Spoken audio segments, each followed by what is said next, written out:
Wednesday, the 15th of February. Bullet points for today. Obama officials and their loyalists waging a secret campaign to oust General Flynn, and they're just getting warmed up. They intend to keep attacking. We'll talk about Bill Heisinger's bill that starts to tear down Dodd-Frank. That's on the way. Plus, Melania Trump being called a hooker. A hooker by a New York Times reporter. Can you imagine? Plus, we're going to outlaw microchipping human beings because that's a big concern. And, well, if you're going to Burger King, putting two hands on the Whopper could mean something wholly different because some of the meals are going to come with adult toys. At least they did for Valentine's Day. It takes two hands. That plus Todd Wood, Kyle Melinn, Jenny, Beth, Martin, and a whole lot more, including Pete Hoekstra. It's all ahead. How do we pack it into one show? I haven't any idea, but get some coffee, get dressed, and let's do this. It's the Steve Gruber Show.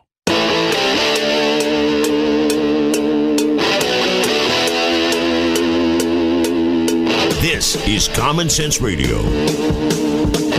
Straightforward and no excuses. All right. Come on now. This is the Steve Gruber Show. Call me crazy. Oh, yeah. What I said was perfectly right and spot on accurate. Boy's got a mouth like a cannon, always shooting it all. Stop. Got it. Yeah, stop. I mean, you're way off script. Got it in me. Gonna quit until it all comes out. Hey, boy. Been a long education. Yeah, it's not cynical. It's common sense. Pay attention to me when I'm talking to you. I'm gonna rock the nation. Rock the nation. Genuine, accountable, and raw. Here is Steve Gruber. All right, and welcome to it. It is Wednesday here on the program. Glad you are. I'm glad you're up, or at least thinking about being up. Big day ahead of us here. A lot to cover.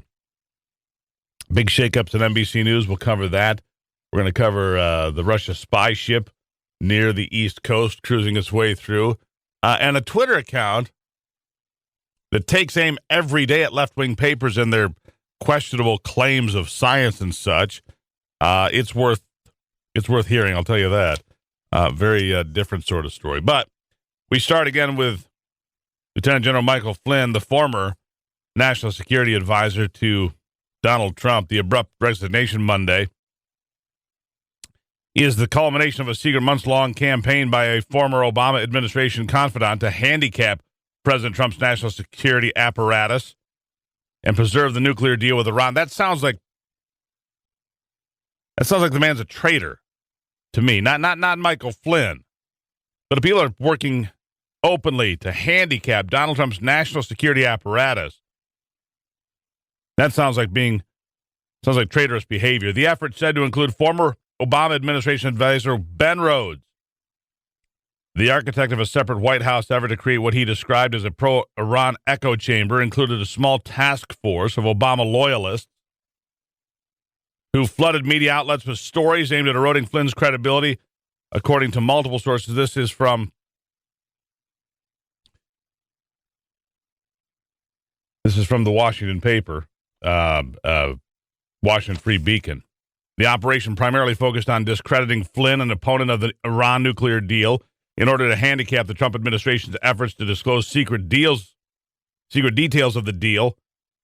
And now I want to know those secret details more than ever. Many of these details apparently were long hidden by the Obama administration. They're going to come out now. Insiders familiar with the anti-Flynn campaign told the Free Beacon that these Obama loyalists plotted in the months before Trump's inauguration to establish a set of roadblocks before Trump's national security team, which includes several prominent opponents of diplomacy with Iran. Sources who spoke to the Free Beacon requested they remain anonymous in order to speak to the paper freely about the situation, which centers on Flynn's failure to adequately inform the president about a series of phone calls with Russian officials. Now the question goes, where does he go from here? With Flynn out, who do they turn to? Federal officials are questioning the former national security advisor. FBI officials were questioning him last month. That according to the Wall Street Journal. The interview with FBI agents came after a January 23rd press conference where White House Press Secretary Sean Spicer told reporters that Flynn did not discuss the matter with Russia's ambassador to the U.S. The paper, citing unnamed sources, said intelligence officials had already intercepted conversations in which they discussed the sanctions. The phone calls were recorded. And that's what created the first big problem. And that's what triggered the investigation. But it was all fueled, according to the Washington Free Beacon and its reporting, triggered by Obama loyalists. And that's the problem. You see, they've had such a slow effort See, it's not just the cabinet level positions that need to be replaced. There are hundreds, thousands of jobs currently held by Obama loyalists, people like Ben Rhodes and others that want to continue with the Obama agenda, even though he is no longer in office. Donald Trump's effort to clean up Washington is much larger than even he realized or anticipated, I believe. But I also believe he will adapt. I believe he will adapt, and I believe he will push back. And I believe he will be successful doing so, but it's going to take some time to find out. Meanwhile, House Speaker Paul Ryan, talking about Donald Trump and the decision to remove Flynn, says it was the right thing to do. I'd like to hear from Paul Ryan. It's clip 10. Paul Ryan, Speaker of the House, saying it was the right decision to have Michael Flynn step down. Go. Clip 10. National security is perhaps the most important function or responsibility a president has. And I think the president made the right decision to ask for his resignation. You cannot have a national security advisor misleading the vice president and others. So I think the president was right to ask for his resignation. And I believe it was the right thing to do. Let's speak about Russia for a second. I've always been a Russia skeptic and hawk. New administrations these days try to get better relations with Russia. The Bush administration tried to get better relations with Russia. The Clinton administration, Hillary Clinton and the Obama administration did the reset. So I understand it's reasonable and rational to try and improve relations with Russia. That's what new administrations inevitably do.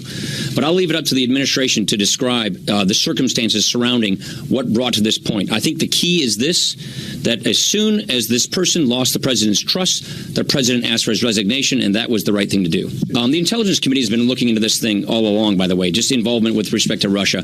I think it's really important that as soon as they realize that they were being misled by their national security advisor, they asked for his resignation.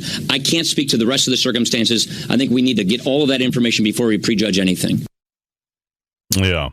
So there you go. There's where you are with it at this point. I believe that was Sean Spicer. It sounded like to me.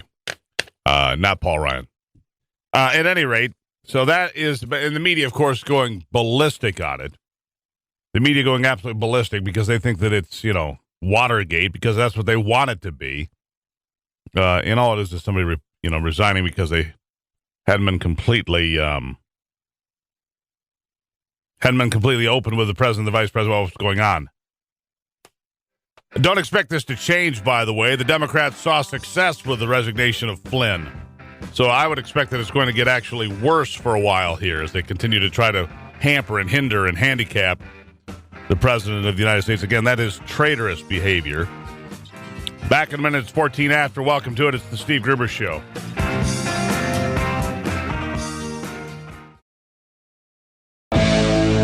Michigan, born and raised with Midwestern values and Michigan common sense.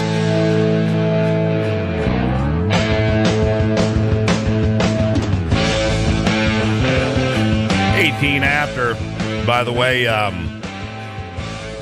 as the press tries to tear down Donald Trump, he continues to cruise along, getting things done. Benjamin Netanyahu, the Israeli prime minister, in Washington today. So he will be there. I mean, the Democrats, the liberal media, they're just in a lather over Michael Flynn, and really it's over. It came, it went. It was 24 days. General Kellogg in his place now. Rear Admiral Harward could be there shortly. So could General Petraeus. We'll see what happens. But it's not exactly a meltdown of the inner circle. It's one guy who didn't tell the whole truth, nothing but the truth, so help him God, and, well, hopefully he does. And this is why, by the way, brand new poll released by Emerson shows that the American public trusts the Donald Trump administration to tell the truth 49% of the time, and the national media 39% of the time. You see, the media just isn't trusted because of these stunts, this behavior, these shenanigans, this ridiculously dishonest media, which it really is oftentimes. And they take great glee in trying to point out that Donald Trump talks about us and calls us, the dishonest media. You are the dishonest media. No, we're telling you the truth, and we're just trying to save the country. No, you're dishonest, and that's the way that is. And speaking of which, NBC News, in the wake of Lion Brian Williams, you remember Lion Brian, that scandal a couple of years ago, has had a palace coup with a major shakeup inside the building. Neil Oppenheim has been named the president of the NBC News division, replacing Deborah Turnus, who had been the leading executive at the network. She's gone. So there's a new head of NBC News, but I wouldn't say this is good news from the consumer point of view, from your point of view. Oppenheimer comes from his post of running the Today Show over the past few years. And let's face it, the Today Show isn't exactly a news program. Today is a glitzy mix, like most of the morning shows, a glitzy mix of information with a good measure of bias, churned up with a whole lot of celebrity and Hollywood dressing, posing as something a legitimate journalist would watch, but it's not. In fact, the morning programs that like to think of themselves as news are little more than factoids and a lot of schlock. The morning news shows like Today, Good Morning America, and CBS This Morning are just not real news platforms. You probably understand this. Okay, so let me give you a better example. Can you imagine seeing Walter Cronkite with an apron on, talking about his favorite Thanksgiving potato recipe, coming out of a serious story about maybe a war or a White House scandal? How about Mike Wallace doing an in-depth piece on Alec Baldwin and the pressure of being a superstar with millions of dollars to flush down the toilet, and how tough it is to battle the paparazzi after cursing out your daughter on a voicemail? Walter Cronkite, Mike Wallace, they wouldn't fit into the morning news programs these days. I mean, the last time any member of the NBC family actually asked tough questions in the news arena, he was almost drawn and quartered by the militant leftist information fascists. It's amazing, in fact, that Matt Lauer wasn't fired immediately following that commander-in-chief deal they put on NBC last year. Matt Lauer actually had the gall to press Hillary Clinton on real questions and went so far as to ask a couple of follow-up questions as well that were clearly seen as too far into the realm of real journalism. Don't worry, though. Matt won't be making that mistake again anytime soon. He will be back focused on the real news stories of the day, like will La La Land win 7 Oscars or 8? And do you think Tom Brady has enough air in his balls? Yeah, I went there. But come on, trying to call these morning shows news is a bridge too far. They're entertainment platforms, plain and simple. If you rely on those offerings to get your news, you may actually be less informed than those that watch Comedy Central at night. And you'd likely be slightly better off, though, than those that think Rachel Maddow is a credible source for anything called news. Good luck out there. And really glad that NBC News had that big shakeup. Let's see, where am I going next? Yeah, Melania Trump gets called a hooker by the New York Times. Gets called a hooker by one of their reporters. Can you imagine? Applause to all women who speak up, stand up, and support other women, Melania Trump tweeted out. This is after she was attacked, of course. Can you imagine a New York Times reporter calling the First Lady a hooker and still having a job? We'll get back to that one. Meanwhile, West Michigan Congressman Bill Huizenga from Michigan's 5th District got the first bill of the year signed into law yesterday. The Zeeland Republican introduced House Joint Resolution 41. It came in on January 30th. The bill rolls back Security and Exchange Commission requirements for oil and gas and mining companies to disclose payments made to foreign governments for foreign access to natural resources as part of the Dodd-Frank bill that so many people consider to be a wreck. Here's a short version of the comments from Mr. Huizenga. It's clip 3, the short version. Clip 3. Go. Can I ask you to say a few words? My pleasure, Mr. This President. is Bill Heisinger. Thank you. And so this is the first CRA that has been signed by the President, and very pleased to be the author of House Joint Resolution 41. Over 20 years, there's been 56,000 rules that have been put in place with very little legislative input or oversight, and it's time that changed. And I'm very thankful to the President, the Speaker, our Chairman Henserling for being able to make this happen, and we think this is a good first step. So very pleased. Thank you, Mr. President. There you have it. Congressman Bill Heisinger with the President rolling back Dodd-Frank. You see, so all of this chaos and nonsense about General Michael Flynn and the media lathering like it's some sort of a big storm, which it's not, at least not yet. But they will keep digging and prodding and looking and hoping and praying, because nothing would please them more than to make Mike Pence president, I suppose. Because do they think it's going to change if Mike Pence was president? Be careful what you wish for, boys and girls. I think Mike Pence would be every bit as tough and hard-nosed as Donald Trump, and he might have learned a thing or two from the Donald already. What do you think? Just let the man do his job. Let him be the president and get out of the way and stop being interference all of the time. 25 after on the Steve Gruber Show.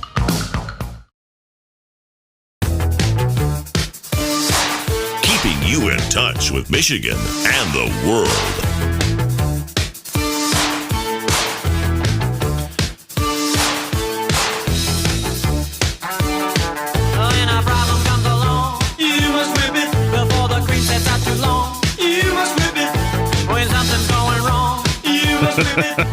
I don't know, somehow that song, it just seems appropriate to me today. Just seems like it's the way it should be. Anyhow, my next guest, Todd Wood, journalist for the Washington Times. Todd, welcome back to the program. Thank you, Steve. The press, they're at a lather today, aren't they? Oh, my God, we're going to get Flynn Ghazi is what the left is calling it. Apparently, those on the left forgot that 4 people actually died in Benghazi, and they think that there's a nice joke in there to call it Flynn Ghazi on Twitter, which is appalling. But so it is. A lot of rumors swirling, and I want you to answer to these questions about Ben Rhodes, the former Obama administration advisor, consultant, being one of the main players behind trying to disrupt Donald Trump's presidency and behind this whole mess with General Flynn. What do you know? Oh, Steve, I'm sorry if it's a little loud. I'm actually in a subway, just got off the Amtrak, headed into D.C. to find out exactly that. So, obviously, Obama and his minions have been very busy, and they are attempting to take down his president with a well-orchestrated effort. And it seems to be funded and organized and, supported by people inside the government. So there's a real problem. Sure, and it's okay. I like the fact that you're in Washington making your way down to find the answers for us. I appreciate that. I think it's real time and it's real. Seriously, it's gritty. I like it. So as you look at this unfolding now and you watch it, some of the things that are going on, first of all, Donald Trump does not have his full cabinet, which means that there are hundreds, maybe even thousands of positions that are, lower level appointments that haven't been made because the Senate continues to drag its feet and create these problems trying to, there's nothing like it in American history. And I believe by doing all this screwing around, the Democrats at this point are starting to create a national security issue because the president doesn't have the full complement of who he should have behind him to protect this nation. It becomes to the point where you have to ask the question, are they committing treason? Well, I wrote a piece yesterday on that. I mean, this is sedition. There's no two ways about it. I mean, this is undermining the government of the United States. I mean, the Russians couldn't do a better job than what these guys are doing. So, yeah, I think it's exactly treason, and it needs to be dealt with firmly. And Trump is the man to do it. He just needs our support. That's what I want everybody to know right now. Is you hear this crap coming from liberals, get out there and confront it. Well, you're not just liberals. You've got people like John McCain and Lindsey Graham and others that are creating problems for the president as well. It's not just, it's the people that got their feelings hurt along the way. My feelings got hurt because they didn't win or they didn't get their way or Jeb Bush didn't become president or some such nonsense. Exactly. So we need to do something here, but what is it that can be done? Because at this moment, they continue to push back. His cabinet is slowly coming together, but very slowly. Never seen anything like it, which means getting all those those lower level appointments into place is going to take forever. How's it going to work now? Well, you ask what people can do. One, they need to stand firm and just stand behind the president and don't get flustered by all this stuff that's obviously going to be attempted to be released to, try and destroy this man. So, that's number one. And I guess just get out. If you hear somebody talking about, oh, Trump, he's a Russian, but just challenge him on it. Be armed with the facts. Be knowledgeable. Get out there and try to make a difference one person at a time. That's all I know to do. Yeah, and there's a lot of talk about that maybe the Tea Party folks, the folks that are on the right, those that are, Trump supporters and others, ought to not sit home while the left is out there, doing all their hey, ho, ho, whatever the heck has got to go and whatever it is that they do. That maybe that the Republicans and the Tea Partiers and the conservatives and just the generally concerned Americans ought to stand up and gather and push back and create their own, demonstrations. Do you think there's any value in that? Yeah, I do. I mean, optics matter. And, we rallied to get this man elected. We may have to rally time and time again to make change which we want in this country. Yeah, there's a lot of forces arrayed against it. That's for sure. So, all right, as you look at the, Benjamin Nedd, despite all of this, Prime Minister Abe was in town from Japan here a day or two ago. Benjamin Netanyahu is in town today. Despite the chaos with General Flynn and what the media is trying to do, Donald Trump continues to plow through. And in fact, he got the first measure of Dodd-Frank cut down yesterday with a Michigan Congressman, Bill Huizenga. Got his bill signed that takes away some of the power of Dodd-Frank. So systematically, Donald Trump is still going through with his agenda. And this is the first one signed into law in a bill that came through Congress. So he's still plugging forward. Yeah, he sure is. And, you talked about Netanyahu, he's meeting today. I heard a good source yesterday that said it wasn't the Russians that leaked all Podesta's emails. It was the Israelis to get Trump elected or to help get Trump elected. So I thought that was interesting. That is interesting. Just as concerning, I would think.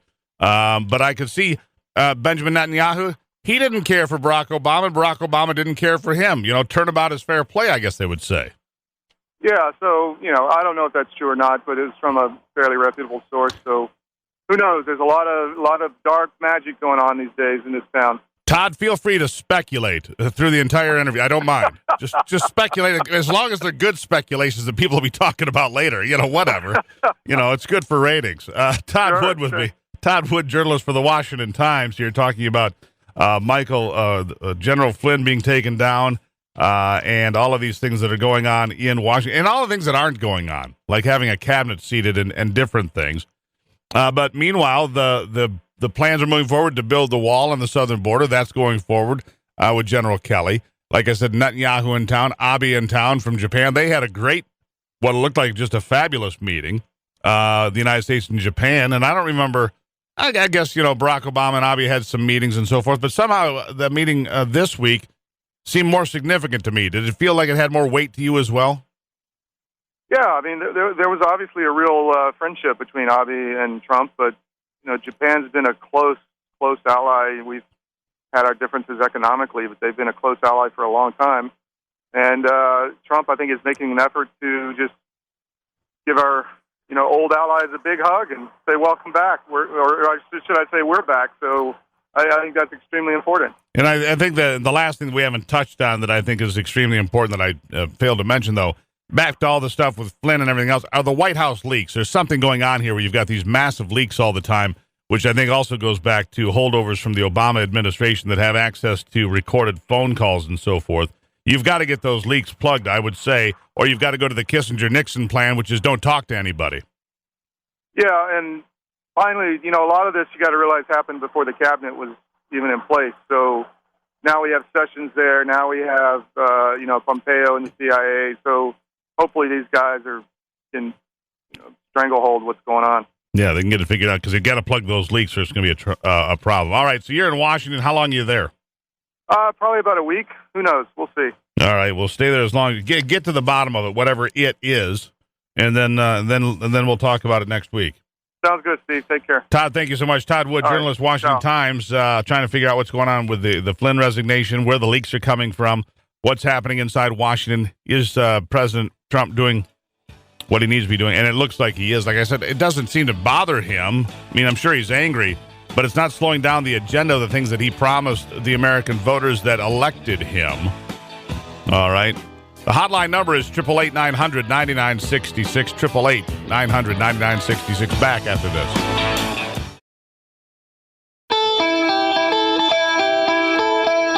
Delivering Michigan common sense with a big dose of truth and honesty. Now it's a legal matter, baby. You got me on the run. It's a legal matter, baby. A legal matter from there. All right, real quickly, we're going to go to the hotline. Matt checking in for a quick comment. Matt, what's on your mind? Well, Trump said the other day the wall is going to cost Mexico less money because he figured out that the average Mexican's only 5'5", so we can build an extra mile. Come on now, Matt. You've got too much sun in Florida. Too much sun on your head. But I also found out that Australia's paying for it after he talked to the Prime Minister. That's good. So Oz is ponying up. Thanks, Matt. Go take your medicine now.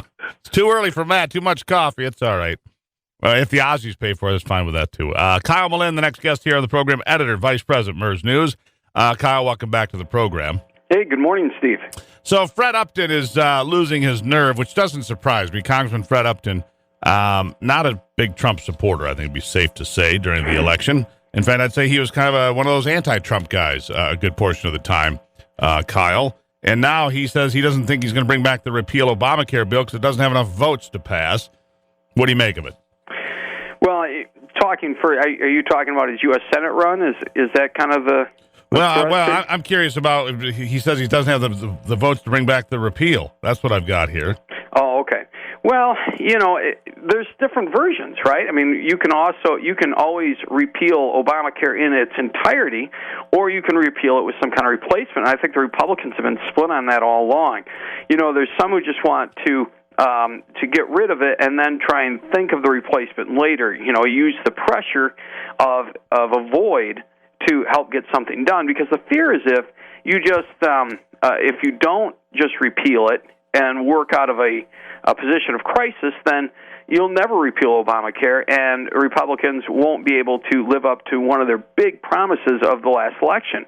But then you get other Republicans, which I believe Upton's in that camp, that says, well, if you repeal it and don't do anything, what happens if you don't come up with a replacement? And then you've got real problems, because there are aspects of the Affordable Care Act that folks do find appealing and would be very hard-pressed to find any kind of alternative to, and would actually be worse off than they are now. And that's they certainly don't want that. Right, that's the point that I'm driving at. And we've talked about this for weeks here on the program. The problem is that it seems that after 7 or 8 years, the Republicans would have some sort of comprehensive plan to go forward. Now, I tie that into his consideration of running for the United States Senate, because if the Republicans aren't able to put something together here, it puts Senator Stabenow, I think, in a better position than if the Republicans are actually successful in a replacement plan for Obamacare. Would you see where I'm coming at from this? That's why I'm pulling it all together.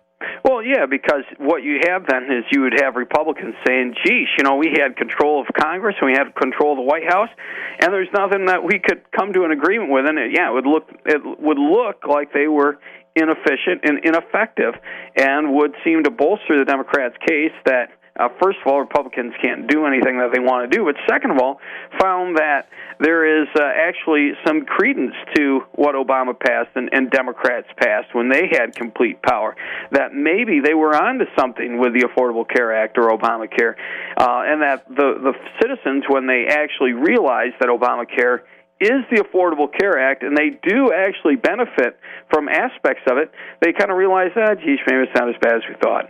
Well, and so here's let's take this a step further. The Obamacare thing that conversation is going to continue, but Upton, the first guy considering apparently a run for the seat held by Debbie Stabenow. I think she's in her third stint as a U.S. senator here. Mm-hmm. What do you think? He's 63 years old. Who else do you see in this race for U.S. Senate? Who do you think have a possibility of having success against Debbie Stabenow?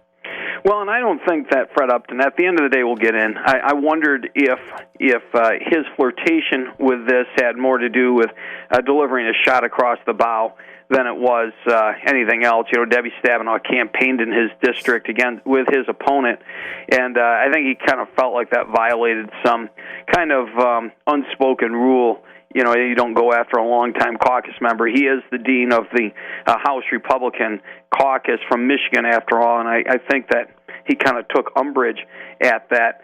That said, though, I think the Republicans can find somebody, especially with Ron Weiser's money. I think they can find somebody who can give her a quality run. I'm thinking, though, they're going to need to find somebody a bit in the mold of Ted Nugent. What's from Donald Trump. I'm sorry, I was about ready to segue into Ted Nugent here in a second. But in Donald Trump, I mean, somebody who is certainly populist, articulate, and is touching on the issues that a majority of people care about. Now, in the last election here, it was it was trade, and it was immigration. Now, maybe in a year and change, it will be something different. But it's somebody who's able to really tap into issues people care about. Now I just mentioned Ted Nugent. Now, the reason I mentioned Ted Nugent, his name always kind of shows up as a possibility for the U.S. Senate, because here's somebody who is politically active in the gun rights movement, and his name always kind of floats up there. But I mention him not because I think he's a real candidate or Kid Rock or any of those other celebrities, but I think it could be somebody who is not from the regular, that we think of as a regular politician. Mm-hmm. It could be somebody who has appeal with a broader audience. What about somebody that's on the bench? What about, and we don't have a lot of time either, what about somebody like a Mike Rogers, who's got good name recognition, has a money-making machine, has, served Michigan? What about somebody like him? I think he's a total possibility. You got to ask yourself, well, why did he leave Congress in the first place? I mean, that would be a hurdle he'd have to climb. But here's somebody who's extremely likable. It can be moderate when he has to be, and be conservative when he needs to be. Tough on national security issues, extremely knowledgeable, and extremely well liked. Person to person in small groups. It's hard not to like Mike Rogers when you meet him personally. So he's totally a possibility if we can find out why he left Congress in Washington in the first place. You think that's still a mystery, eh? Well, yeah. I mean, if he were to leave and then want to come back, then why did you leave in the first place? I mean, just radio's this radio tough. Gig. Yeah, radio's tough, Kyle. I'm here to tell you, it's not an easy day job. Maybe it just wasn't for Mike Rogers. Right, exactly. There you go. All right, Kyle Melinn, editor, MERS News. Always a pleasure, my friend. Thanks for the time, Steve. There you go. It's 52 after. We'll take a quick break and be right back on the Steve Gruber Show.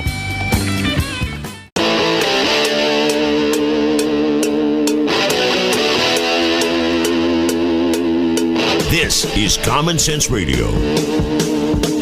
Straightforward and no excuses. All right. Come on now. This is the Steve Gruber Show. Call me crazy. Oh, yeah. What I said was perfectly right and spot on accurate. Boy's got a mouth like a cannon, always shooting it all. Stop. Yeah, stop. I mean, you're way off script. Got it in me, gonna quit until it all comes out. Hey, boy.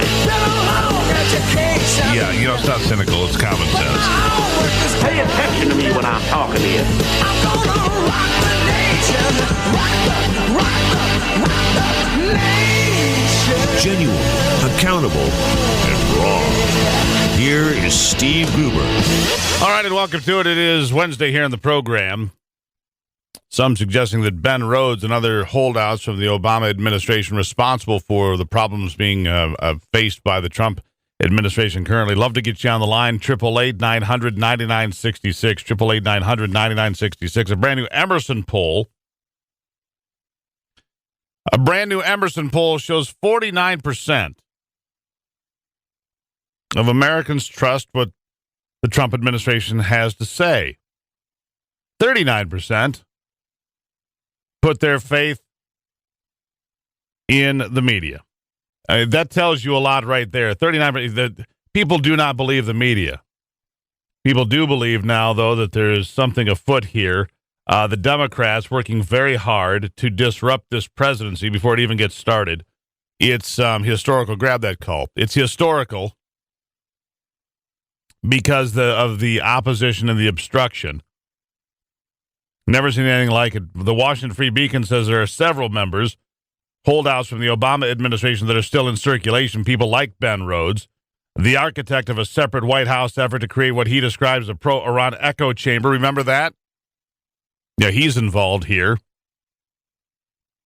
Others involved here. And as I look at this thing, I've got to believe that you are smarter than what you're being told by the national news media.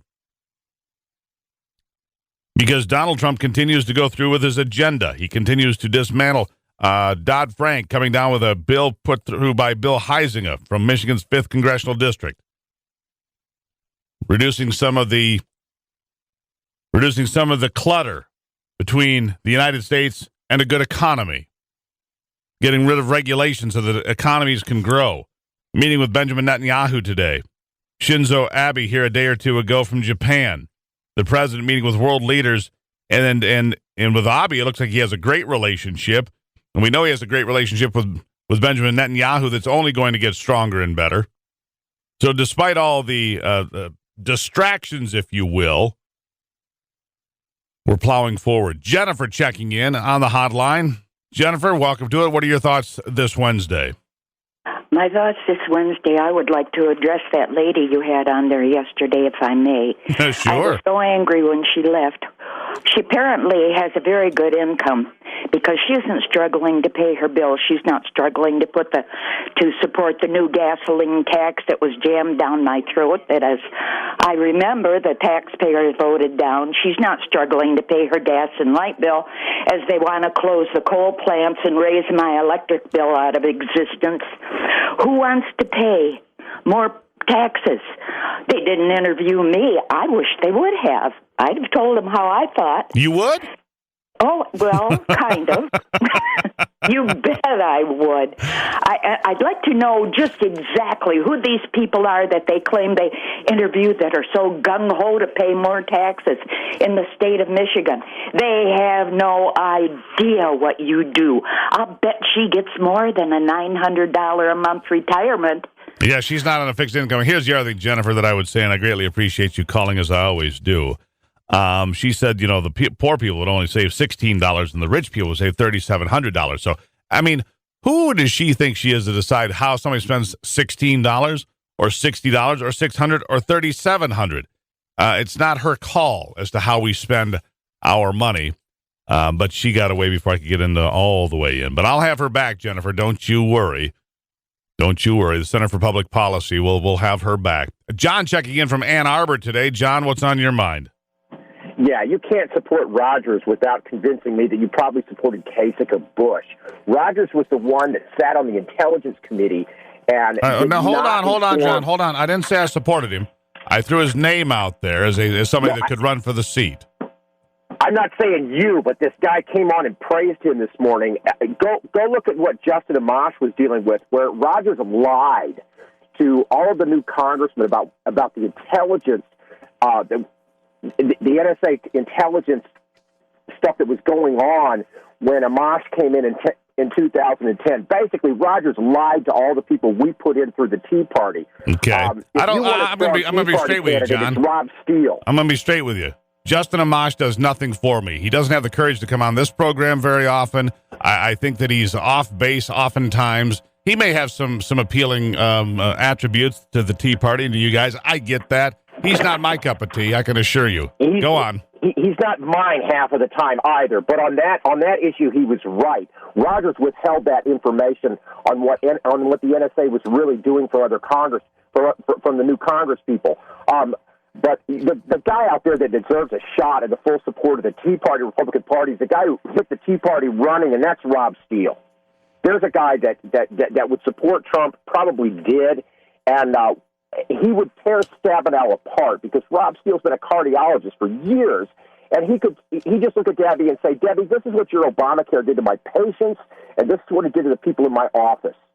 Well, how do you answer that, Debbie? Well, I appreciate that, and if Dr. Steele's going to get in the race, the first place he can stop is right here because this is an open line for folks like him, John. I appreciate you calling in. I appreciate the fact that you have passion about this because we're going to have a fairly hotly contested governor's race in 2018 and a hotly contested Senate race in 2018. Debbie Stabenow, she has never lost an election. I am going to assume she's going to run for re-election this time around. I don't see why she would not. She's comfortable in that chair, apparently. I don't know that we get much out of it. The ag bill, a lot of critics of that, a lot of critics of a lot of things. And I don't know that we get much out of it. I mean, the fact of the matter is, like it or not, Donald Trump won Michigan, albeit by 10,702 votes. He won Michigan. And therefore, you would think that your United States senators would have some recognition of that fact. I don't know that I see that. Now, having said that about, Justin Amash, one of the people I have difficulty getting out of this program, apparently, because we get told he doesn't get out of bed very early. Well, gee, Congressman, if you want to talk to your constituents and talk to those across the state and talk about what's going on in Washington, get up 15 minutes earlier. I think you were elected duly, and I think you could share your thoughts with the folks here on the program. He's been on like once. And not for lack of inviting and trying. So it is. It's 13 after. We're going to be back here on the program to see who's up. Jenny Beth Martin will be here from the Tea Party Patriots. How convenient. We'll see what she thinks of Dr. Steele as they mobilize to support Neil Gorsuch's Supreme Court nomination. So we'll have Jenny Beth Martin here from the Tea Party Patriots. Also ahead today, we're going to have Pete Hoekstra here on the program, former House Intel Committee chair, see what he thinks about the whole Michael Flynn mess and what's going on in Washington. Is there something afoot to keep Donald Trump off his footing, off balance? We're going to find out about that. It's 14 after. This hour of the program brought to you by DTE Energy, providing safe, reliable natural gas to businesses across Michigan. DTE Energy. Know your own power.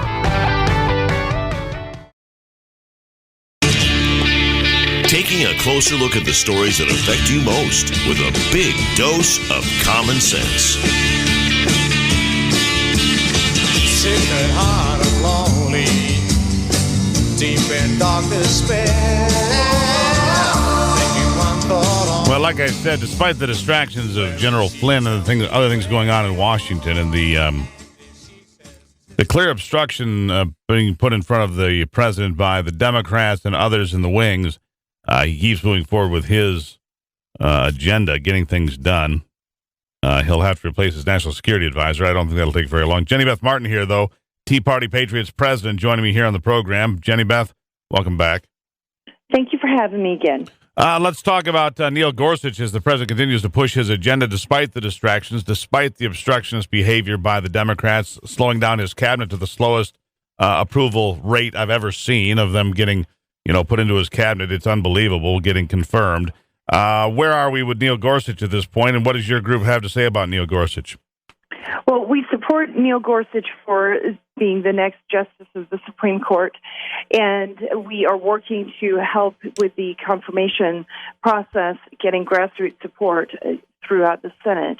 As far as where things stand with the rest of what we're seeing with the Democrats, they're doing all they can to obstruct, and their own words are that they want to resist the Trump presidency. They're making it very difficult for us to have a peaceful transition of power in this country, and that's very troubling.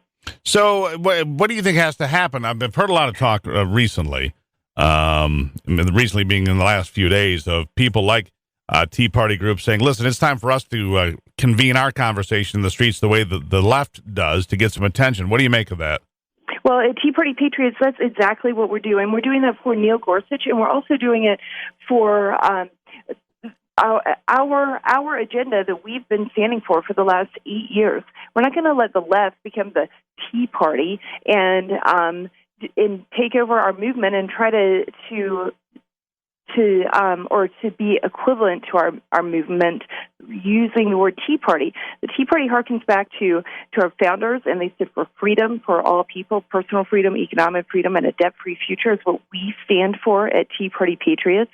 And what we're seeing on the left right now, I understand there is righteous anger and righteous indignation, and I can respect that. And the people who are out there voicing their opinions and are upset, I get that, especially if they're like the Tea Party was, and it's just we're on the opposite political views. We have completely no. I understand that, but they're trying to figure out. They're trying to figure out how to take care of that. So, I mean, how are you going to push back? How are you going to organize? Obviously, the left is very well organized.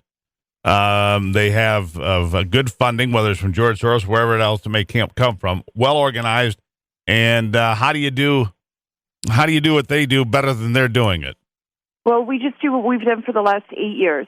We're going to take it to the streets, and the most important thing that anyone who is involved in the Tea Party movement and wants to support President Trump's presidency and his agenda, contract with the American voter, is to show up. We have to show up. When we showed up the last 8 years, we won, whether it's showing up online, showing up in the streets, showing up at congressional district offices, showing up in letters to the editor on radio shows like this. However it is, we have to show up. And at Tea Party Patriots, we have the tools and resources for everyone to get involved, and we will help you show up locally, and also we're working on things potentially for it to happen in Washington, D.C. We have to show up, and we can't let Congress only hear from the left. If they only hear from the left, the Republicans, who already have, some of them have a rather weak spine, they will crumble under pressure unless we're there reminding them, you need to repeal Obamacare. It's time to repeal Obamacare and keep your promise on it, to secure our borders, and then to balance our federal budget within the next 5 years. And if they're in the Senate, they need to confirm Neil Gorsuch to the Supreme Court, and they need to finish confirming the rest of Donald Trump's nominees so that he can get his cabinet in place and govern the country, which he was duly elected to do. Well, and it's a fine list there, but it's fairly, organized when? Organized around what? Well, you might do something in Washington. We might do something there. I can guarantee you this: the left is organized all the time. They're going to these congressional get-togethers and heckling the congressman at these coffee shops and different places. I mean, I think a little more specificity would be nice. Okay, so go to teapartypatriots.org. Every single day of the week, we have different kinds of volunteer opportunities and engagement. Mondays, it's Messaging Monday, so you can write emails and look at our talking points for the week. Tuesdays, it's Tweet It Tuesday with an emphasis on social media. Wednesdays, it's Melt the Wires. We have a list today of people who need to be called in the Senate so that we can support Neil Gorsuch. On Thursdays, it's Take It to the Streets Thursdays. We've got events planned for February 23rd. We also have events planned on February 27th, which is the anniversary of the Tea Party movement. And then again, in March 15th, we're working with Freedom Works to do something in Washington, D.C. We'll be doing local tax day tea parties around the country this year on this year's tax day, which is Tuesday, April the 18th. And then back to Fridays, it's Freelance Fridays, where we're encouraging people to write letters to the editor, letters to their congressman, and to comment on blog posts. If you want to be involved, we have the answer for you. We have the tools for it. We are organized. We know how to do this. We've been doing it for 8 years. And here's the thing. You know what works best in your local community and what works best for you. We will let you choose what you want to do, and we'll help you do it. You don't need us telling you what to do. We just have to work in coordination with one another and show up. It's the most critical thing.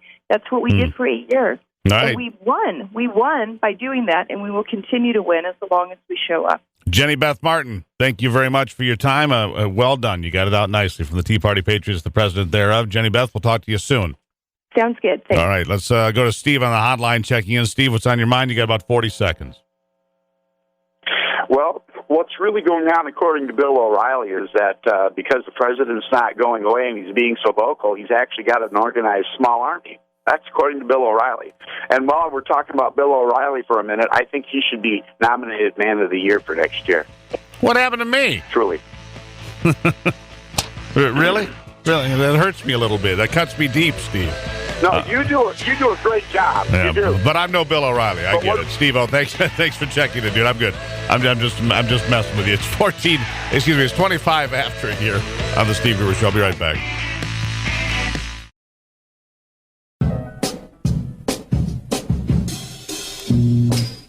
Keeping you in touch with Michigan and the world. Working in a coal mine, going down, down, down. Working in a coal mine, about to step down. Working in a coal mine. All right, welcome back to it. 33 after the hour. It's the Steve Gruber Show. Glad to have you here with us. Appreciate that. And if you'd like to get a hold of us here at the program, 888-900-9966, 888-900-9966. This part of the program brought to you by DTE Energy, providing safe, reliable natural gas to businesses across Michigan. DTE Energy, Know Your Own Power. How convenient is that? Steve Goreham, our next guest here, Executive Director of the Climate Science Coalition of America and author of the book, The Mad, Mad, Mad World of Climatism, Mankind and Climate Change Media. Steve, welcome to the program. Morning, Steve. Great to join you. I understand you're going to be here in the state next Tuesday, I believe. You're going to be talking about climate change, energy, public policy, and a whole lot more.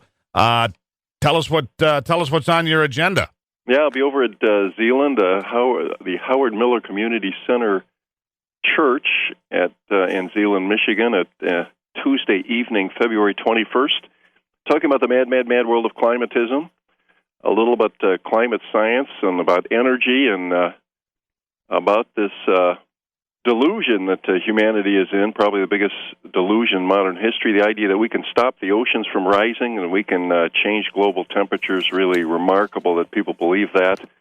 And then I'll also be talking about public policy and a lot of the foolish things we're doing that have been raising electricity rates and raising energy prices and hurting people at the lower income levels of our Well, tell me about that, because that's something I talk about here, is that those that get hurt the most are those at the lowest level of income. But tell me what you mean by that, Mr. Goreham. Yeah, absolutely. A bigger portion of income goes to energy for people at the lower ends, and we're in the process of raising our electricity rates and raising our energy prices needlessly, all with the idea that we can stop the planet from warming. And there really is no evidence that any of thousands of laws across the world are going to have a measurable effect on global temperatures. So, I mean, and I agree with you. And the fact of the matter is, I live in Michigan. We're surrounded by one of the great treasures of global warming. We call them the Great Lakes. Those were obviously created by global warming over the last 11,700 years, my best guess, which created things like, the Mississippi River and the Mississippi Delta and Cajun food. All these things I think trace back to global warming. But I'm an optimist, you see. And I believe that the Great Lakes and the great salmon fishing and lake trout fishing comes from global warming. But again, I'm an optimist. Having 20% of the world's fresh water here in Michigan, again, global warming. So I guess my point being is when people are talking doom and gloom, two things create life in this world, in my estimation. Heat and water create a lot of life. Am I wrong about these things? Well, heat and water, absolutely. And the essential gases for life on Earth are water vapor, are oxygen, and carbon dioxide. Those are the three essential elements. Carbon dioxide causes all plants to grow, yet it's been demonized and called a poison or a pollutant. Very, very foolish. Well, exactly. So how do we turn this corner, though? Let's hear about your book, because you have, we battle it on the scientific level, the legal level, the political level. The people in California are going to fight back against anything Donald Trump tends to do against what they believe to be the theology of global warming, global climate change, whatever they want to call it. The Clean Power Plan has closed dozens of perfectly good functional power plants in America. Scores more will be closed in the next 5 years as we continue forward. I call it the darkening, because in a lot of these places, there's not really a plan. There's not really a plan in place to replace some of these power plants going off grid, and new power plants, as you well know, take years to build. What do we do? They do. Well, we're building a lot of natural gas plants, which is going to sub in for us. We have the hydrofracturing revolution and the huge benefits of low-cost natural gas. But nevertheless, many plants are being closed. They're already paid for, and that's raising electricity rates. But we've got an upheaval on the way. We now have the fox in the hen house, the wolf in the sheep pasture, and we have climate skeptics throughout the White House, the administration, and Congress. And we're going to see laws rolled back that have been in place for more than 10 years. It's going to be an upheaval this year. And what do you mean by that? And do explain.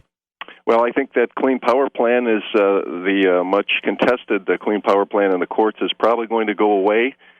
We have a number of folks that don't believe in the theory of man-made warming. Scott Pruitt, who's now head of the EPA, for example. Rex Tillerson, who's our Secretary of State. Rick Perry at Department of Energy. And those folks are going to get back to solving real problems, which are clean air and clean water and real pollutants. and quit fighting the exhaust of carbon dioxide. And you forgot Ryan Zinke from the state of Montana, who's former SEAL Team 6 guy who, I went to college in Montana. Nobody knows more about what's going on in the world than those in Montana, I can tell you that for sure. And so I think he has a good finger on the pulse, but he's not. The thing is there global warming? Of course there is. That's why we have the Great Lakes. That's why we have some of these things. That's why I'm not sitting under a half a mile of ice this morning to do the program. The question is, where does it come from, and is there really anything we can do about it? And I guess the real bottom line is, what's so bad about it? I think global warming makes Michigan a better place to live every day. Absolutely. I want to start a group, Chicagoans for Global Warming. We're having a great warm winter, and exactly. And history has shown that warm temperatures are better for people. The great cathedrals of Europe were built during the warm period of the medieval warm period, and actually the storms and other factors tend to be less when we have a warm period. And in fact, that's true. If you go to look at 2016. I believe it may have come in with the least number of tornadoes in American history, setting the lowest number ever since 2015 when the previous record was reached. The point is, tornadoes in America in the last 5 years have been so far below normal, it's unprecedented in the time that we've been keeping records. Unprecedented forever? Probably not, but unprecedented in the time we've been keeping records, despite the fact that people would tell you you'd have bigger storms all the time. There still has not been a Cat 3 hurricane to make landfall in Florida because the most recent one weakened too much before it got there. We're not seeing more than a decade now, and that hasn't happened in 100 years. This is the first time. Storms are driven by temperature difference between the equator and the poles, and in this period of general warming, we've had that temperature difference get smaller. So we're having less strong tornadoes, less hurricanes, and other factors. It's good for people. Yeah, no question. All right.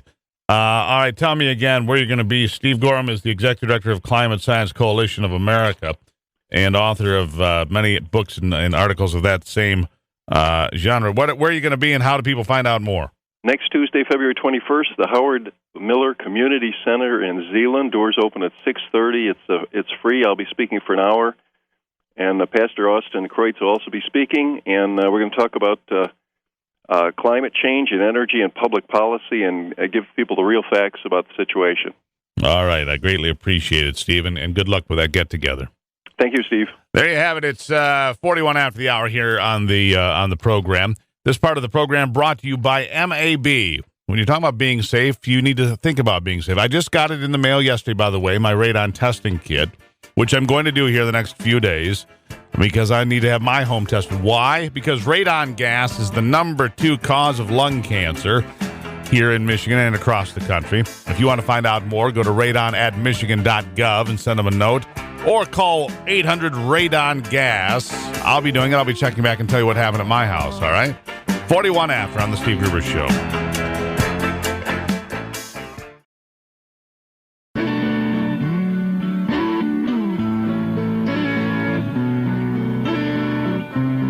Delivering Michigan common sense with a big dose of truth and honesty. All right, it's 45 after. Keith checking in from Flint today with some thoughts and comments. Keith, what's on your mind? Good bumper music for the last commentator you hit there. Lights go down and working in the coal mine. I like that. You got it. Hey, the thing I see whenever the liberals want to do something, the leftists actually, you got to look at how does it control people, and of course, energy and limited availability of energy and high cost of energy controls people. Same thing as government sponsor or government health care, and that's always seems like to me the bottom line. Control the power and control the food. Those are the things, Keith. Control the power, control the food.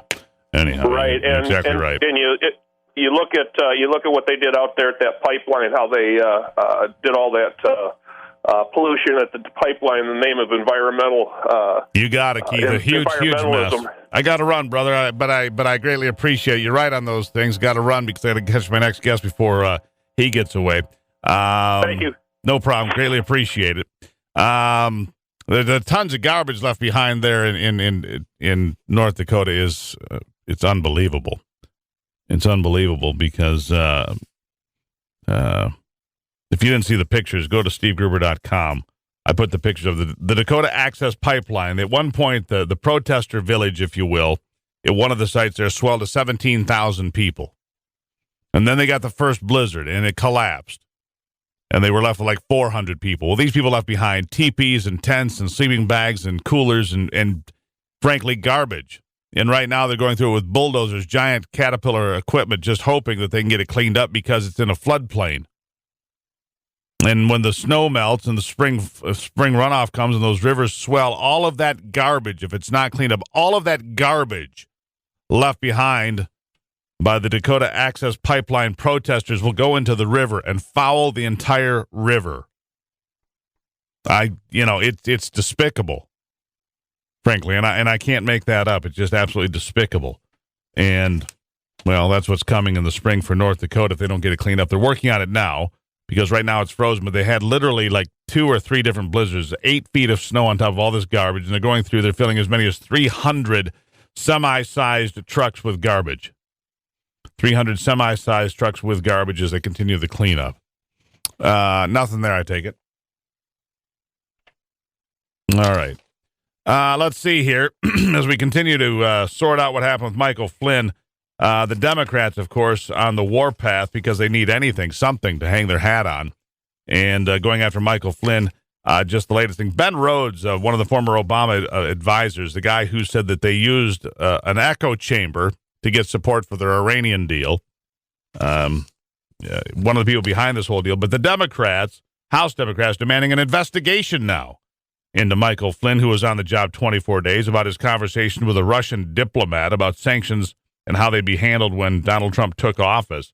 It's clip 11. The Democrats trying to find blood in the water somewhere. Clip 11. Go. Flynn was secretly communicating with Russian officials at the same time that Russia was attacking our democracy. Flynn may have violated the Logan Act by discussing the sanctions imposed by the United States in response to Russia's attacks. We have no idea why Flynn was doing all of this and why he was trying desperately to help Russia. And I know he's now resigned, but he's not going to get off that easy. We need some answers to a whole lot of questions. But the obvious questions are, what did the president know, and when did he know it? Was the president aware of Flynn's efforts? Oh, boy. Did he support them? Last night, we learned that the Justice Department Stop. I can't take it. Elijah Cummings, by the way. Well, we must investigate. You never investigated doodly squat with the last president when he was doing all sorts of things that could have been brought into question. Whether it was the Fast and Furious gun running ordeal across the Mexican border where the United States government was providing guns to drug dealers. Benghazi, was that ever really, brought out to light? I don't believe to anybody's true satisfaction. A variety of things. Bill Clinton and the Attorney General Loretta Lynch meeting on the tarmac in Arizona to discuss things while your former Secretary of State is under investigation by the FBI. We didn't investigate any of those things, Elijah Cummings. And this guy is gone after 24 days. Why don't you just, I think I'd be okay with that. Meanwhile, West Michigan Congressman Bill Huizenga, brought to the White House and kind of celebrated in a way, I guess. He putting together the first piece of legislation to dismantle Dodd-Frank, something that was put into law in 2010, and President Trump congratulating him. Let's go with clip 4.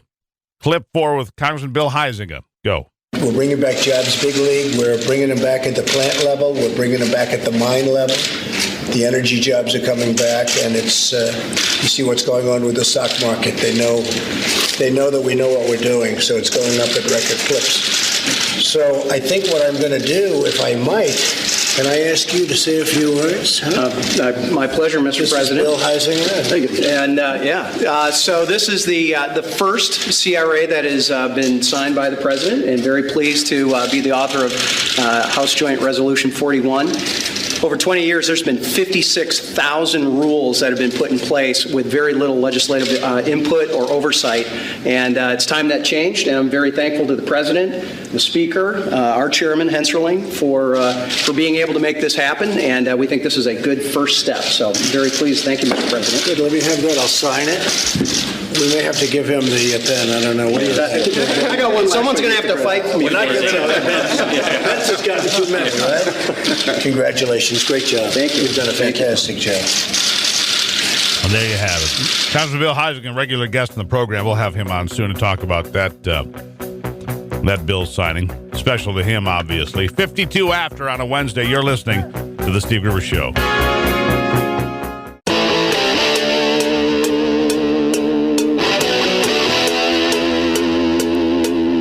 This is Common Sense Radio. Straightforward and no excuses. All right. Come on now. This is The Steve Gruber Show. Call me crazy. Oh, yeah. What I said was perfectly right and spot on accurate. Boy's got a mouth like a cannon, always shooting it all. Stop. Yeah, stop. I mean, you're way off script. Got it in me, gonna quit until it all comes out. Hey, boy. Been a long education. Yeah, it's not cynical. It's common sense. Pay attention to me when I'm talking to you. I'm gonna rock the nation. Rock the nation. Genuine, accountable, and raw. Here is Steve Gruber. All right, it is Wednesday. Glad to have you along for the ride.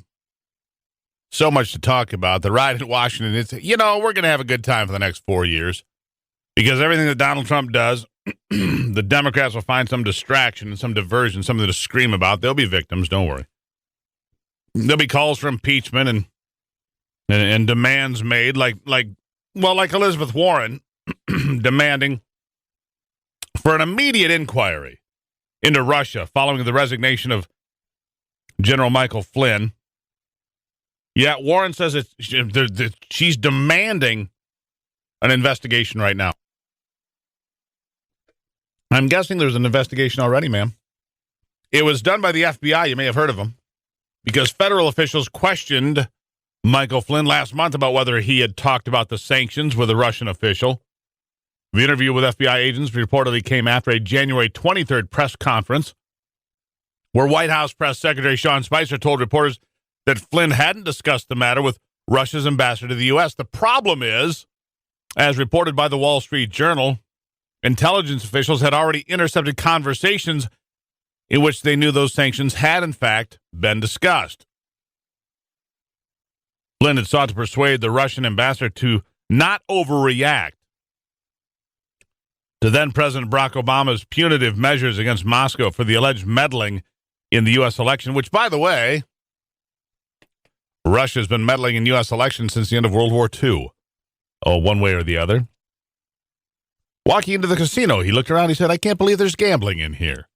The Wall Street Journal also reporting it's unclear what was discussed in the meeting with the FBI agents because they did talk to Flynn, but said that it is a crime to lie to the FBI.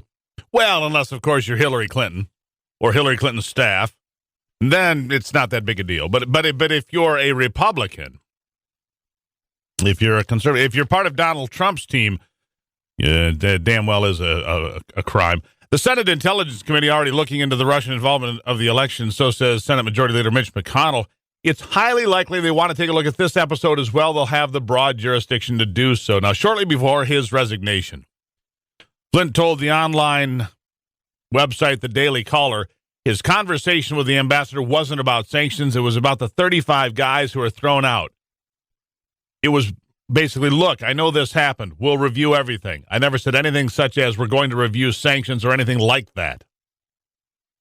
Now, law enforcement sources close to the matter told news outlets that the investigation of the Trump campaign's ties to Russian officials is active and ongoing.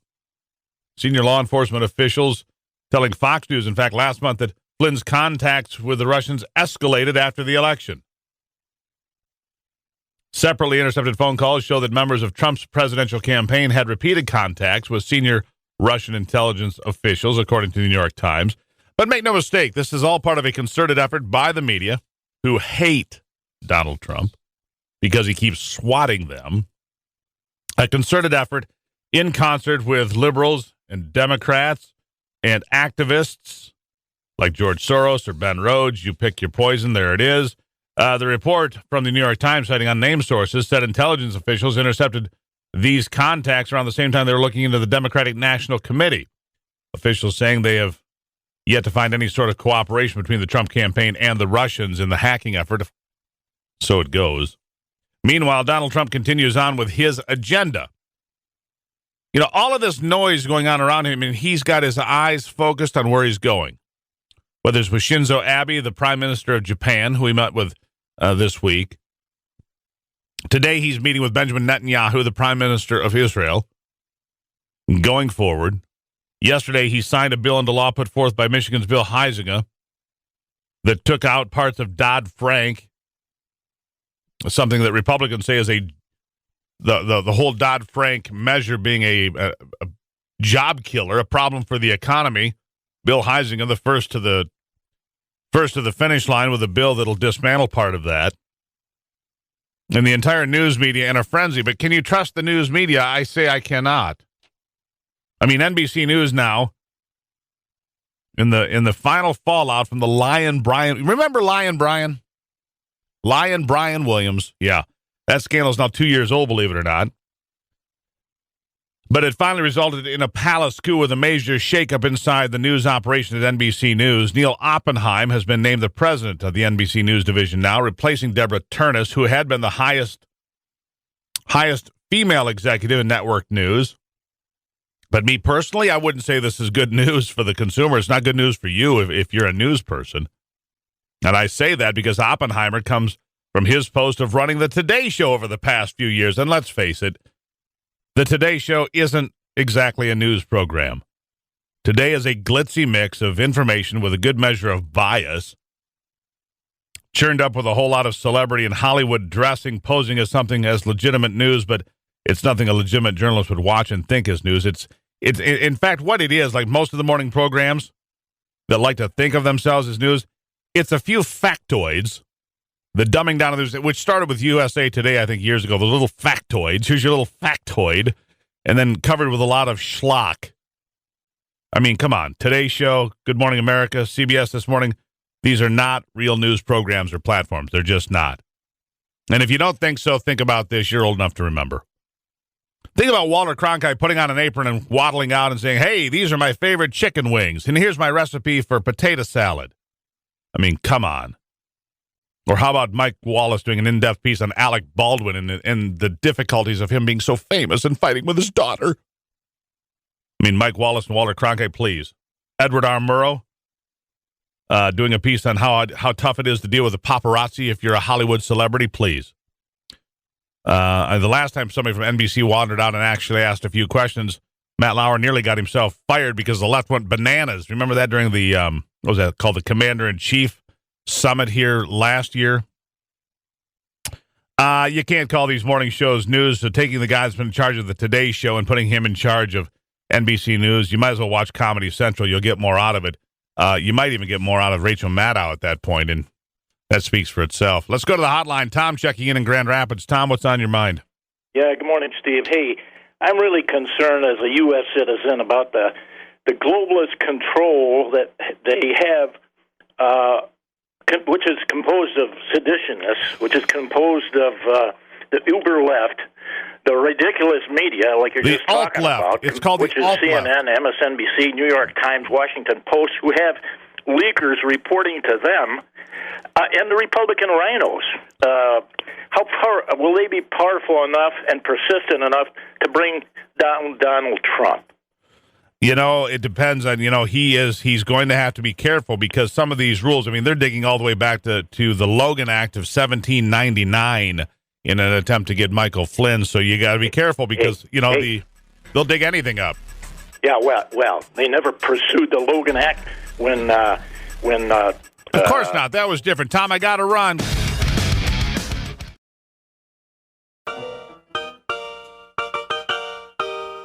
Genuine Michigan common sense on display every day.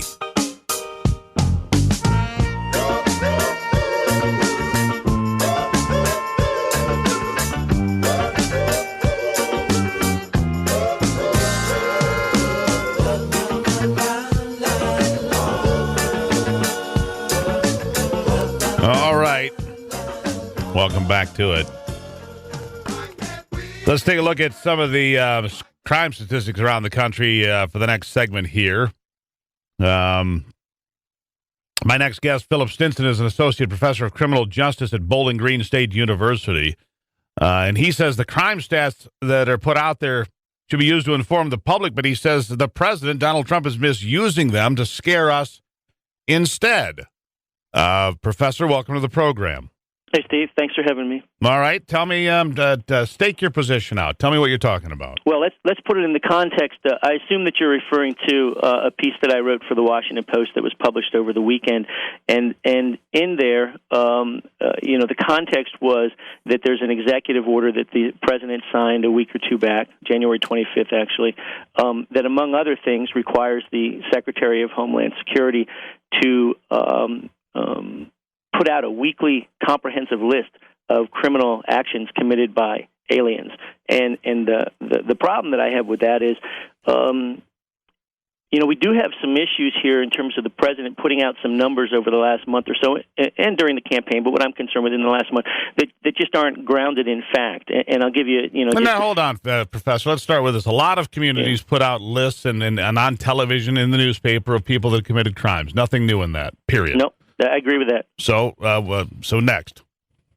Well, it's not so simple. It's not so simple as that. How are we going to collect data on crimes that are committed by illegal aliens across the country? How would that be done on a weekly basis? It's more complicated than just saying police departments put out lists on it. Okay, but that's not what you're saying here. You can say it's complicated and harder to do. That part I understand. You said it's being misused to scare us.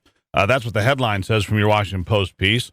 Right. You can say it's hard to collect the data. Okay, that's fair enough. Crime stats are hard to collect. The FBI does them on an annual basis. And if you're checking to see who's here in the country illegally compared to those who commit crimes that are here as legal citizens or green card holders or naturally born citizens, seems like a pretty easy comparison to make. Well, I think the problem right there, though, is that the FBI doesn't collect this type of data. They certainly don't promulgate it. I guess they can add one question to their questionnaire. Not too difficult. Well, it is a little bit more difficult. You remember that the data collection efforts with law enforcement agencies across the country are voluntary, so we're relying on law enforcement agencies, state and local law enforcement agencies, to voluntarily provide information to the FBI. All right, Professor, that's how we do it already. The FBI collects crime statistics already. They use them. You don't seem to have a problem with those crime statistics, but now because they're voluntary, somehow they're suspect. Go on. I'm missing your point. Well, you seem to be a little bit hostile, Steve. No, I don't understand your point. You say it would add one question. Are you here legally? Are you a legal resident of America, or you're not? It's an easy stat to ask. What? Add one question to what? To the voluntary questions being asked by law enforcement around the country. If law enforcement is doing it voluntarily, they can voluntarily ask one additional question, could they not? Asking who? Asking people that have been detained, arrested, brought in for crime. No. What I was referring to is that the data collection efforts by the FBI, in other words, the information that's collected by local law enforcement agencies and given to the FBI, giving it to the FBI is voluntary. That's all that I was referring to. So in terms of requiring state and local law enforcement agencies to ask that question, I don't have a problem with that. I don't know about the legality of it, but I don't have a problem with that. But that's not so simple as just putting that in place overnight. No, I didn't say it was, but it's something you would start collecting now, and those returns would probably take 6 months, maybe a year before you start seeing results, but you would see results, and isn't that important? I don't think you'd see meaningful results that quick, but I absolutely agree with you that we could start data collection now and see results down the road. I think, though, that it would make more sense to start with, pick 10, 20 cities to start with this and do that for 3 months and see what we're getting and seeing if we have to retool the data collection efforts, that sort of thing. But I absolutely agree with you that these things can be done, but the government has failed in the past when the law has required the government to collect certain types of data collection. I'll give you one example. The Lautenberg Amendment to the Federal Gun Control Act of 1968 prohibits someone who's been convicted of a qualifying misdemeanor crime of domestic violence to possess or own firearms and ammunition. And there's no system in place that would allow for us to figure out in a quick basis who these people are. And the reason for that is when somebody goes to buy a gun, if there's a criminal record for simple assault from many years ago, somebody would have to go back and hand pull the records from the court, perhaps from the prosecutor, from the police, to determine who the victim was. Was it a family member? Was it a significant other? I'm not sure, and I understand all that. And the Lautenberg Amendment, it's the only misdemeanor out there that prevents somebody from owning a firearm. I understand that it's cost a lot of police officers their jobs. But because that's true, but they've been convicted of domestic violence. I understand that, but the point, it has nothing to do with the fact that you're saying that Donald Trump is misusing statistics and information to scare the public. You're totally off topic. Steve, when he said a week or two back that the murder rate in the country is the highest it's been in 47 years, that's just not true. The murder rate in some cities has gone back to places it hasn't been in decades. That is true. In Baltimore, in Chicago, in Detroit, that is true. And Philip, come on, let's be honest here. The murder rate over the last few years, as law enforcement has been scaled back because of whatever movement, Bill Clinton's act of 1996, his law enforcement acts of the 1990s worked, and it brought violent crime down. You know that. The murder rates are down. The homicide rates, violent crime are down. The funding's not there for those officers anymore. The funding's not there for those officers, and that's a problem. I agree. Well, it's not Donald Trump's problem 25 days in office. I mean, Donald Trump didn't create the problem with the skyrocketing murder rates in Chicago and Detroit. That's just disingenuous. That's dishonest. Well, he went to Philadelphia and said that the murder rate has been increasing there, and it's just not true. So the murder rate in Philadelphia is not going up, but it's going up in New York, Baltimore, Detroit, Chicago, Cleveland, going up all over the country, but not in that one city. Well, Steve, then let's talk about it in the context of those cities. And the other thing we need to do is it's dangerous when you're dealing with crime statistics to look at a year-to-year jump. Well, it's dangerous, Professor, when you cherry-pick something like that. Now, what we need to do, you cherry-pick there, because we all know that the violent crime is going up in America over the last 3 or 4 years in the major cities. I need to have you back. I'll have this conversation with you for an hour. And that's what we need to do, because we should sort this out in more detail and not try to cut it off prematurely. And I apologize, but we're up against a hard break. Rock on, Steve.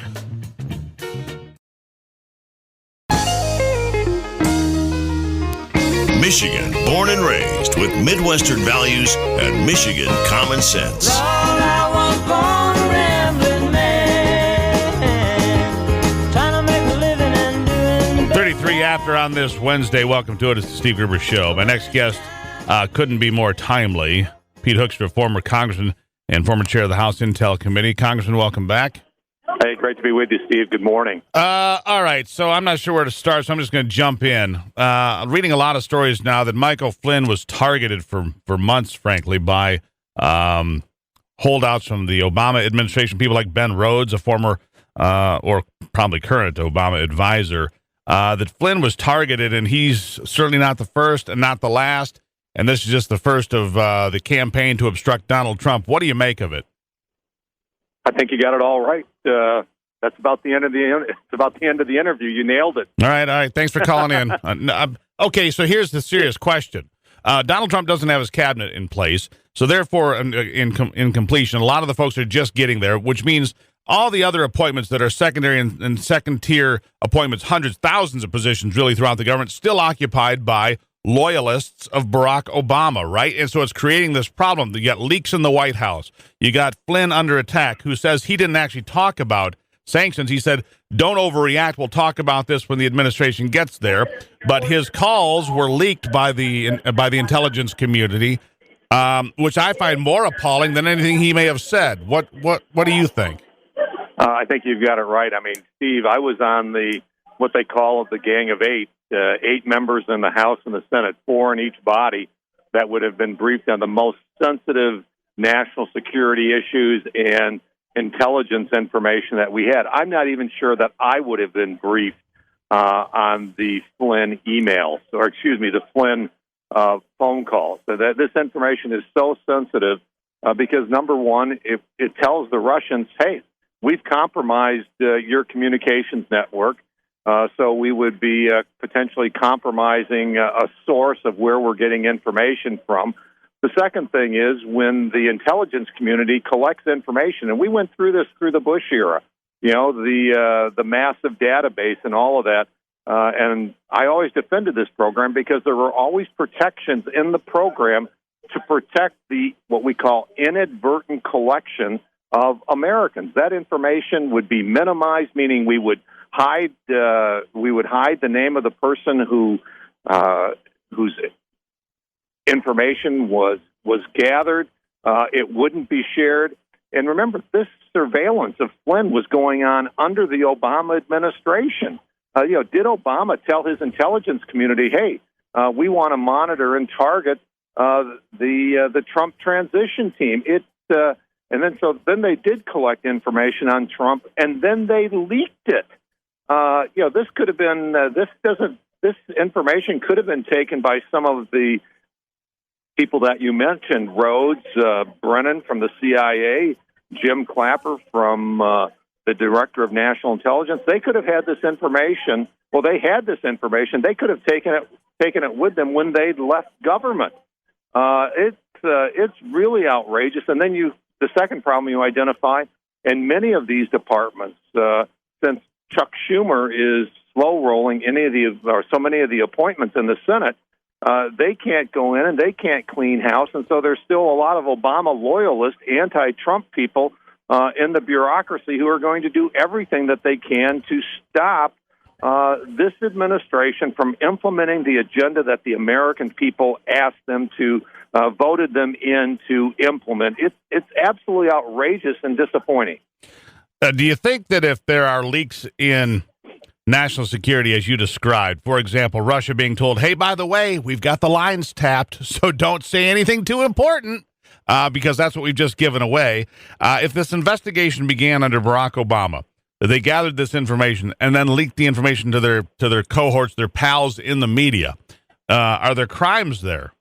Oh, absolutely. I mean, this is like I said, this is the most sensitive, compartmentalized information that you can have. This is, like I said, compartmentalized, top secret information. Its sources and methods of how we collect data. Oh, yeah, this is a major breach of federal national security laws. Absolutely. So how do you get to the bottom of that when you know that you're still infiltrated with all of the people from the past administration that don't really seem to care about that and are more interested in trying to, hurt the president?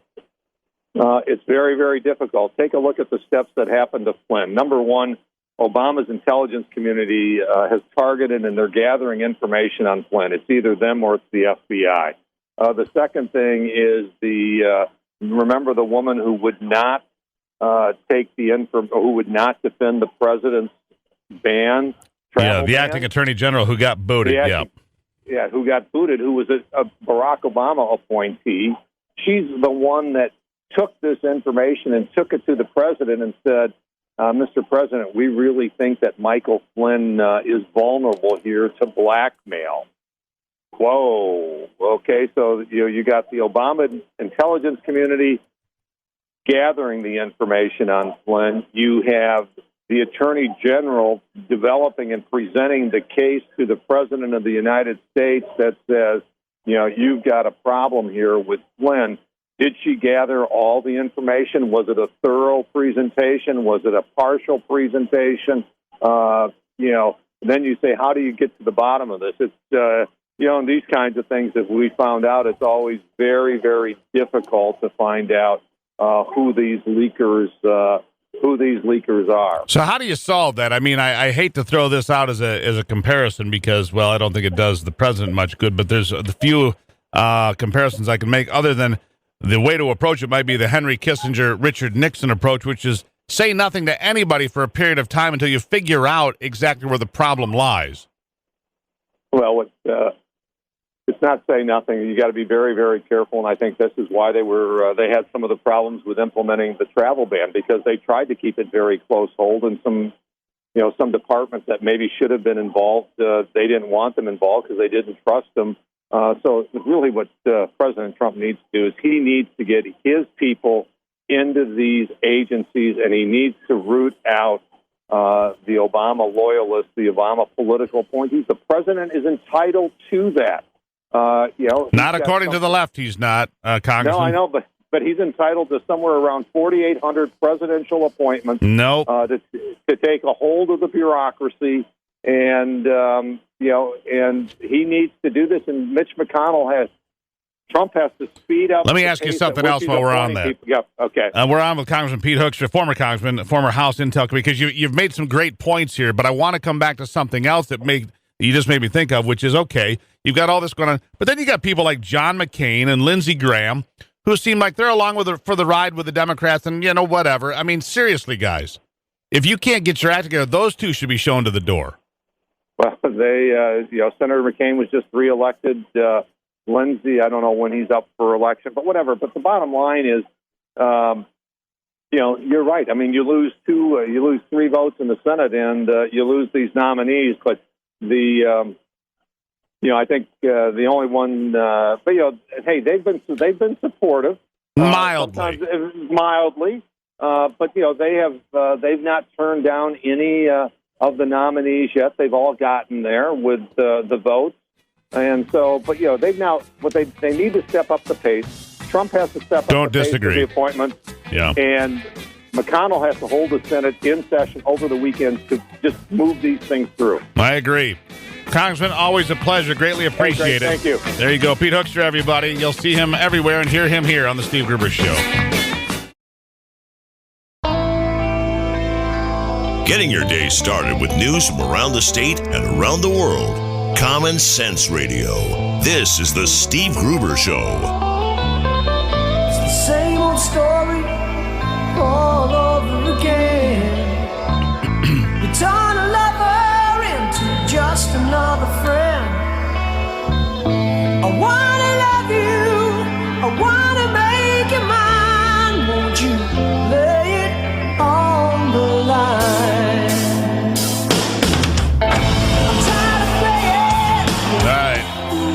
45 after. If you're so inclined, I'll go ahead and I'll flip that switch. And the hotline is open, 888-900-9966, 888-900-9966. Go ahead and jump on. We'll do some house cleaning here and get through a few other things here that we haven't touched on today. How about this one? 7 top retail executives headed to Washington this week to express their opposition to a congressionally proposed border adjustability tax. You may remember back during the week of inauguration, Steve Forbes was on the program. Steve Forbes and I had a conversation about this border adjustability tax. This is not a Donald Trump tax, by the way. This is some sort of a tax put forward by congressional Republicans, retailers such as Target, Best Buy, and others meeting today with House and Senate lawmakers to argue that a tax on imports would raise consumer prices and hurt business. That, according to Reuters, given the retail is the largest private sector American employer, retailers support sound policies that spur economic growth and job creation, the Retail Industry Leaders Association told The Hill in a statement. Later this week, several top retail executives will visit Capitol Hill to meet with lawmakers. Besides Target and Best Buy, AutoZone, Tractor Supply, Joann Fabric, Craft Stores, Gap, J.C. Penney, a whole host of folks. This border adjustability tax is something put forth that basically every button, every stitch, every shoe, every anything, nuts, bolts, screws, shoes, stitches, whatever it may be, would be taxed as high as 20%. Again, this is not something coming from Donald Trump. This is something coming from, well, Paul Ryan and his cohorts, and something that Steve Forbes said would be very damaging to the American economy. Let's go to the hotline. Robert's the first to join us. Robert, welcome aboard from East Lansing. Yeah, I was observing the Lansing City Council meeting Monday, and I found it interesting that board member Kathy Dunbar, after the public comment, was requesting that the city affirmatively go to the action of not requesting any information regarding the legal status of anybody they encounter, noting that if we don't document it, the federal government, we can't be required to turn over to the federal government that which we didn't document. Number one, I'm familiar with this. This is typically how government avoids. So turn a blind eye. Don't burden me with the knowledge, therefore I don't have to turn you in. So, I mean, does she like the idea of some of the gang members from groups like MS-13, which has been well documented, to have come to the United States from nations south of the border, including El Salvador and Honduras and Mexico. MS-13 gang members, some of the most violent criminals probably anywhere in the Western Hemisphere. She's okay. Just don't ask them. Nice tattoo. Don't want to know where it came from. Go ahead. My concern is she not seeking to commit a crime by concealing evidence? Subverting the law? It's not an attempt to conceal. All right. So what was the outcome, Robert? I never did hear about what the sanctuary city outcome was. What was the conclusion there? Because of the question over things like that, the council deferred until later. So it sounds like it's another week before they'll decide. Yeah, I say Kathy Dunbar should be requested to resign her position if she is actively seeking to break the law. Robert, I got to break something to you here. Laws are for little people. All right, you and I. It's not for big people. Laws are only for little people like you and I, Robert. And as soon as you figure that out, the better off you'll be. I greatly appreciate your call, my friend. Sarcasm, of course. The hotline number, 888-900-9966. Here's a little something for you guys that are active on social media. Go look this one up. On any given day, the Twitter account, New Real Peer Review. New Real Peer Review features the latest and wacky abstract liberal research from feminist glaciology to the racism of Pilates and pumpkin spice lattes. The account has about 23,000 followers. It's shrouded in secrecy. Its moderators unknown to those reading its satirical tweets, mocking what it considers to be the outlandish actions of the left, like a PhD dissertation titled, "Wow, that bee is crazy," exploring gendered performances in leisure spaces surrounding reality television. Anonymity, of course, is required, say moderators of the account, which has been threatened by hackers looking to shut it down. In an email to Fox News, one of the moderators, known only as Machine Priestess, with the Twitter handle @OKUltra, said the group receives research topics from contributors of all walks of life, including students and professors. The group's purpose, Machine Priestess says, is to, quote, provide a lighthearted satirical view of the most questionable specimens of modern academic peer review. Such academic research includes a widely ridiculed study on gender and glaciers that you and I paid for. Gender glaciology. Somehow gender has to do with glaciers. Research at the University of Oregon published a scientific study in January examining the relationship between the gender and glaciers as part of a federally funded government grant from the National Science Foundation. And it's just, points like this in the conversation, you just go, what the hell is going on? Other kooky projects mocked by the moderators of the New Real Peer Review are Pilates and pumpkin spice lattes are racist. 2017 is a construct. Doctors telling obese people to lose weight is discriminatory. And white students supporting Trayvon Martin are exercising their white privilege. These are the things you can find out. And so I say, if you want to find out more about somebody who's picking apart the left and having fun doing it, go to New Real Peer Review on Twitter. You can also follow me on Twitter or find me on Facebook, The Steve Gruber Show, or find out more at stevegruber.com. We're just a wealth of information today and opportunities, are we not? Back in a moment. It's 52 after.